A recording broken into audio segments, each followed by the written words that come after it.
Hi guys, welcome to my channel. If you are a returning subscriber, welcome back, and if you are a new subscriber, hi, my name is Mmaneo_V.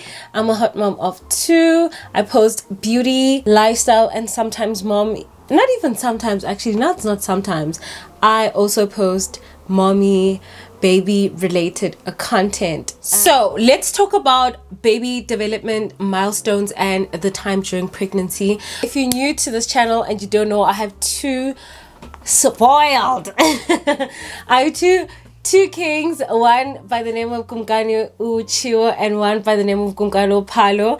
And Kumkani Chiwo is, I think, 2.5, and Upalo just recently turned 1. I have some experience. I have two kids. I mean, like, I know I did experience pregnancy. I did experience raising a child. So, I mean, all of this is from my personal experiences. It has nothing to do with me being a professional, a pediatrician, a OB/GYN, a gynae, none. But I just have experience as a mom. So let's start with the first question. First question number 1 is, how about when you feel your first kick? So I guess she's asking me, when did I feel my first kick?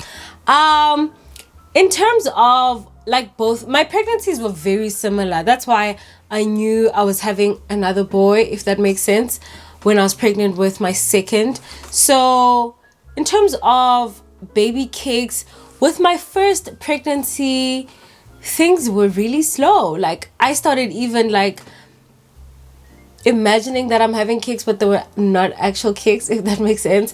I mean, I think at 4 months I started feeling like a vibrating, bubbling sound or feeling that you get in your stomach. That's what I started feeling. But apparently those are kicks, because obviously your child is not big enough, so you're not actually going to be able to feel the kicks, if that makes sense. So I think around 4 to 5 months, that's when I started feeling my kicks, and obviously was exciting, was magical. Actually, these questions are making me crave another baby. Number 2, did you also get swollen feet during pregnancy, and how did you deal with it or treat it? To be honest, with my first pregnancy, throughout my pregnancy, did not get any swollen feet. But what happened was, I was getting married on the last month of my pregnancy, and that was a very stressful time. And I remember I think the 2 days before my wedding, my feet were swollen. To be honest, I don't do anything. I just soaked my feet in Epsom salt. Did not get a foot massage because I did get one, but yeah, I did get one actually. Tipso gave me one. I went to the spa and I got one, but apparently you're not supposed to get any foot massages when you're pregnant, especially in your last trimester, because it induces labor. It's something that I read on the internet. I'm not sure how accurate it is, but that's what I heard. So that's how I treated it. With my second baby, I did not get any swollen feet at all. Like, did not. My feet would be uncomfortable and they would feel tight, but they were never like very swollen. But with my first pregnancy on my wedding, guys, oh my word, it was bird. Like, it was so bad. Number 3 is, what pregnancy supplements did you take? I took Preg Omega for both my pregnancies, but with my second one, I took Preg Omega Plus. Yeah, I think I took Preg Omega Plus. I don't know what's the difference with Preg Omega. I know Preg Omega is like purple, or it only has 2, which is the omega-3 and the other supplements that obviously have folic acid and all of that. So with Preg Omega Plus, I think it has calcium. Yeah, I think it has 3 pills that you take in one, like, a day, and the extra pill I think is calcium, if I'm not dizzy. Number 4 is, did you encounter any depression during pregnancy? To be honest, I didn't. In all honesty, not at all. To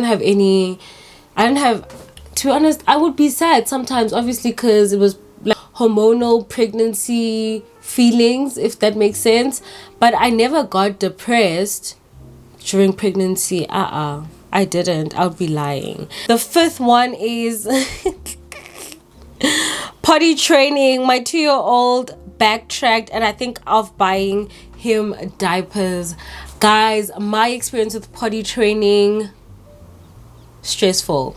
So my mother-in-law had told me that my husband was potty trained at like a very early month, like 7 months or something like that, and I was like, how is that possible? But obviously I can't question how she was doing things. So we were like, okay, maybe let's try potty training Kumkani like around that age. Guys, it did not work and I literally just stopped. I was like, you know what, I'm not doing this. And I was reading something on the internet. I'm always reading stuff on how to do certain things, and someone was like, it's pointless potty training a child that can't comprehend what is potty training, if that makes sense.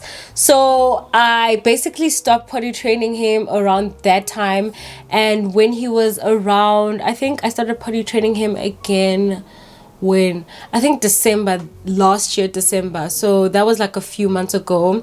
And the way I potty trained him is that there was a video. I'll try link it down in the description, in my description. It's a potty training song and I would play that song, and he finally understood what potty training is.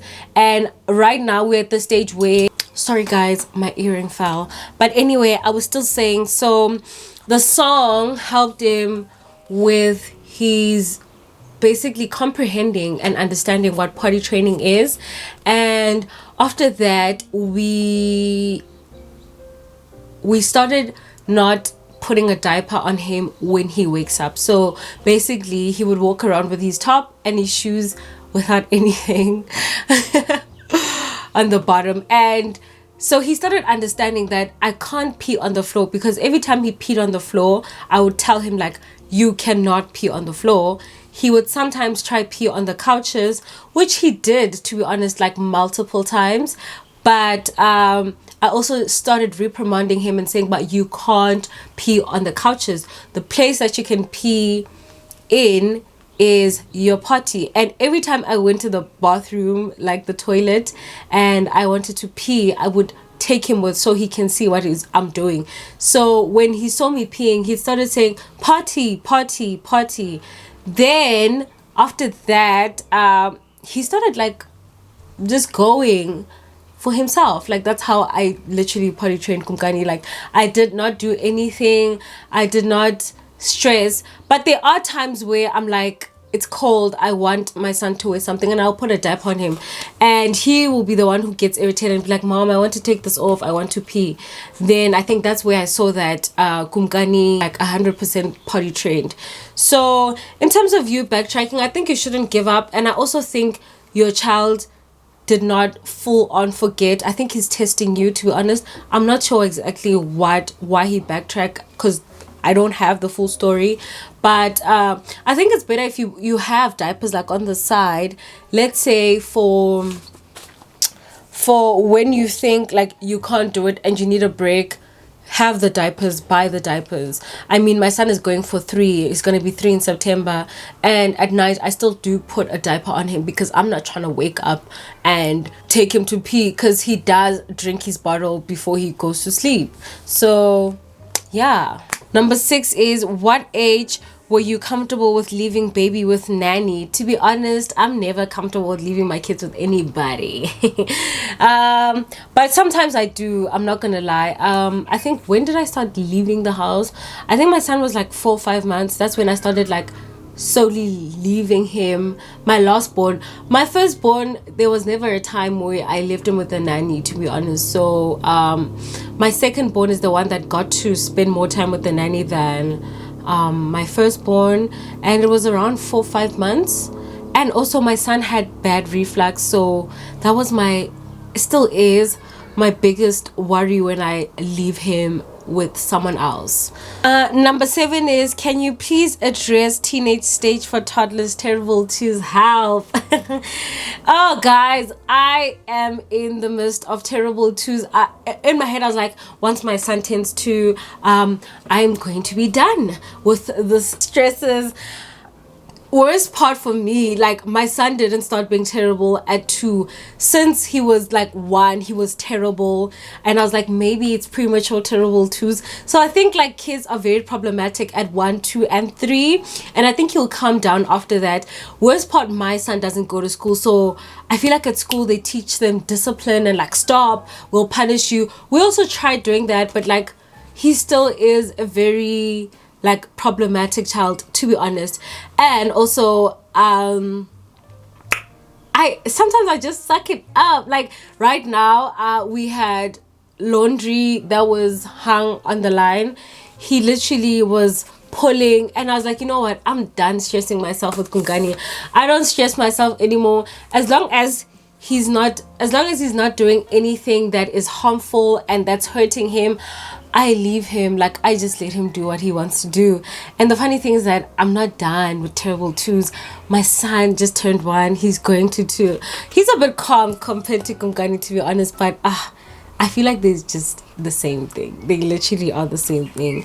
And then number 8, when did your baby start walking? My 14-month-old baby still is not walking. Don't stress. Like, literally, don't stress yourself.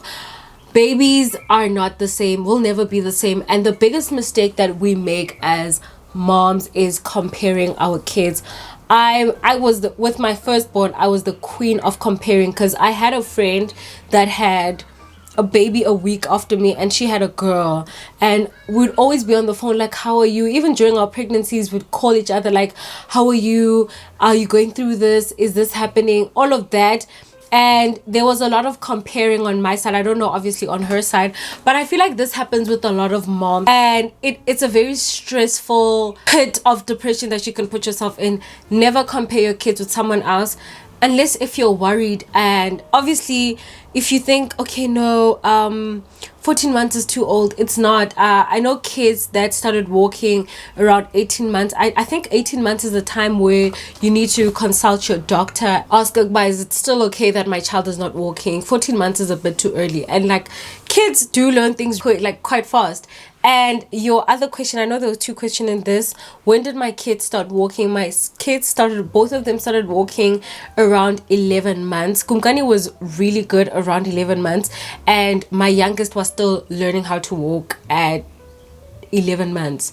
So both of them around 11 months. I think the reason behind my kids walking so early is that I do not buy my kids walking rings. I think I've told a lot of women to not buy walking rings. Like, I'm not forcing you, obviously, but I'm talking from my experience. So for me, this is even logic, but it has like scientific proof behind it. For me, it's just like, my child is sitting and just moving his legs and moving around the house. Do you understand? So he's not really walking, he's sitting and just paddling his legs. So that's not going to teach your child how to carry his weight on his legs and actually walk. So I was just like, no, I'm not going to buy a walking ring. My mother-in-law was against, like, she was like, don't buy a walking ring, because then your child is not going to get time to crawl, which is a very crucial and important stage in a child's life. So instead of buying a walking ring, I bought a walker from Fisher Price. I think the brand is called Fisher Price. I will insert what a walker looks like somewhere here on the screen, but that's what I bought. Obviously, not every kid is gonna be the same, but I feel like walking rings do backtrack or like hold back a child or stifle the child's growth when it comes to walking. The 9th question is, my baby is almost 2 years old and she doesn't speak very well. If you're saying she doesn't speak very well, so that means she is speaking. So I don't think you should be stressed at all. But I know that a child around 3 months, they need to start cooing, which is like coo coo coo coo. It's a sound, obviously they make that sound. And then at around 5 months, I think they need to start babbling, and around 9 months to a year, they need to start like saying certain things like mama, papa, those things. So my son is 1, and he's currently saying, he's not saying mama or papa, he always says nana, because we call each other, like me and my helper, we call each other nana, if that makes sense. So he calls everyone nana, but he obviously can say gogo, he can say his dad's name, that's all. And he says no, and obviously like he can make the same sounds. Like when I'm saying old MacDonald had a farm, he can say E-I-E-I-O. So he's not really speaking, but like he's making sounds that are very similar to what he's trying to say, if that makes sense. And my 2-year-old, he was the same. He was not like speaking like hi mom, how are you at 1, nor was he speaking around 18 months. He started like we started having conversations around like after he was 2, if that makes sense. Don't stress, like almost 2 is still early. As long as they can say things like no, they understand calm, no mom please, those things. Like you don't have to be having DMCs like, oh my child, work was so hard today. I don't think, for me personally, I wouldn't be stressed until obviously if your child is 3 and they're still not saying anything, then that you should obviously call your pediatrician and ask for professional help. Yeah man, like even now kumkani, we're not having conversations, but obviously there's certain things like when I'm like, what do you want, he can tell me no, I want this, I want milk, I want a bottle. So number 10 is it important for babies to crawl before walking?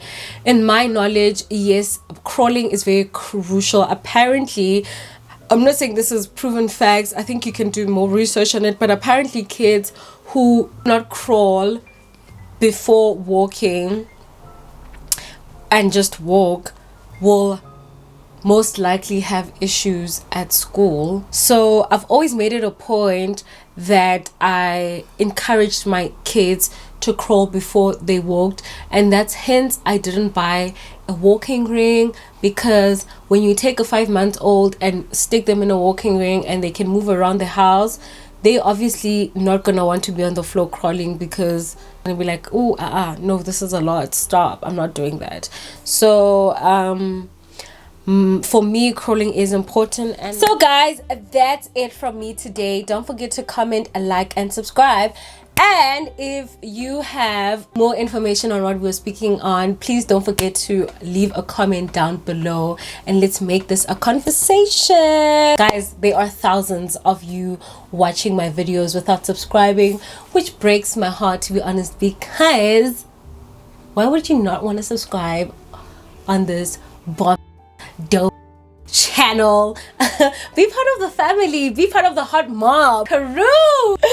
Oh guys, thank you for watching. And also guys, let's give a shout out to the person who did my makeup, me obviously. I did a killer job. Look at me. Look at me. I'm joking guys, let me stop being aggressive. But thank you for watching guys. Bye, I'll see you on my next video.